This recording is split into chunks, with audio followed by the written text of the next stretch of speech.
Castro. Now we go to Mr. Mo Brooks of Alabama. Thank you, Mr. Chairman. In your opinion, is Russia's use of military force in Syria good or bad, productive or counterproductive?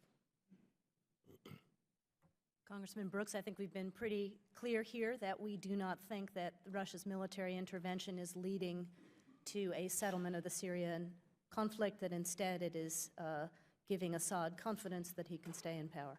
Using words such as immoral to describe how bad Russia's conduct in Syria is that fair? Assistant Secretary Patterson confirmed that word, and I don't have a problem with it either. What thought has been given to using a diversion strategy whereby we force the Russian military to be engaged in different parts of the globe, thereby weakening their abilities to prosecute their military aggression in Syria? More specifically, how would a more aggressive military action in the Ukraine impact Russia's limited ability to expand its military operations in the Middle East? And by military action, I'm talking about where we arm the Ukrainians, thereby forcing the Russians to divert some of their military capabilities from Syria and other parts of the globe to Ukraine to try to protect the territory that they have either unlawfully invaded themselves or assisted their proxies in unlawfully invading. Congressman, I think you know that we've had a ceasefire in Ukraine that has largely been holding, not completely, but largely been holding since September 1st. I'm confident that you would not be suggesting here that the Ukrainians reignite the war to draw the Russians deeper into conflict there. I don't think that would be good for Ukraine or for the stability of Europe. Well, is this ceasefire in actuality just a way in which the Russians and their proxies can consolidate their territorial gains? Is that putting Ukraine in a position where they have to forfeit hopes of recapturing the land wrongfully taken by Russia and its proxies? Congressman, under the Minsk agreement, as you know, the first step is ceasefire, the second step is pullback of weapons, then political progress in the Donbass, and then return of the territory and closure of the border.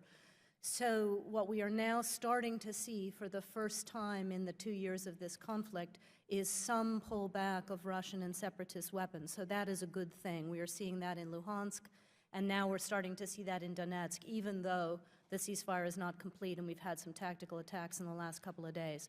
So again, if you want Ukraine to get that territory back, if you want Minsk implemented, what's most important is to lean on Russia and the separatists to complete those obligations, pull back their weapons, and allow real elections and allow return of the border. Well, as of today, given the shifting of military equipment, has any of the territory taken by Russia or its proxies been returned to the government of the Ukraine? Any significant amount of territory? And if you could, if you're going to be able to answer that, give us all an idea as to how much, what percentage of territory has been returned to the Ukraine after Russia's invasion, and how much has been kept in the hands of the Russians, keeping in mind that the Crimea itself is a rather large landmass.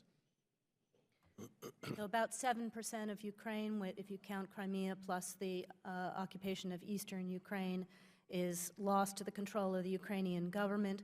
As I said, with this ceasefire and the beginning of pullback of heavy weapons, Ukrainian authorities have not had access to that territory, but increasingly OSCE monitors have had access, and we need to encourage and accelerate that process. If we can get One second. So is your answer to the question zero? Zero. As of today, zero land has been returned to the Ukrainian government. As of today, zero. How much in the way of weapons has the United States delivered to the Ukrainian government in order to enhance Ukraine's ability to defend its territory? Congressman, through bipartisan generosity of both halves of this Congress, we have supplied over $266 million in security support for Ukraine. That includes extensive training of the National Guard, now moving on to training the military. We've provided lots of kinds of non-lethal assistance, including UAVs. I'm talking about weaponry. What weaponry has been given to the Ukrainian government to enable it to defend its territory or to recapture territory taken by Russia?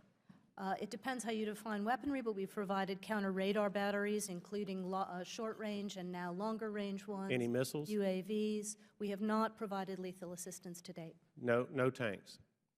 No, but we have provided combat vehicles like Humvees, night vision, combat protection, et cetera. Mr. Chairman, with indulgence, may I have 30 more seconds? Yes, Mr. Brooks. Thank you. The reason I mention this is due to the leadership of Congressman Engel, who is not here at the moment, of New York.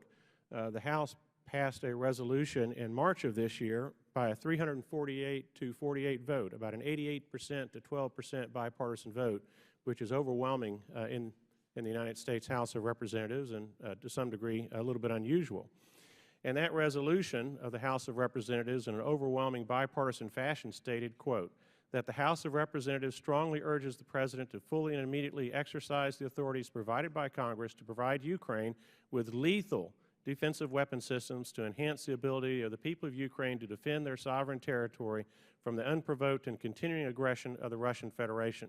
I would hope that you would carry back to this administration that message with a double benefit. One is we help Ukraine fight against aggression, and two, I would submit that it weakens Russia and Syria, which in turn helps to alleviate some of the problems that we have there. Thank you for your indulgence. Thank you, Mr. Brooks. Robin Kelly of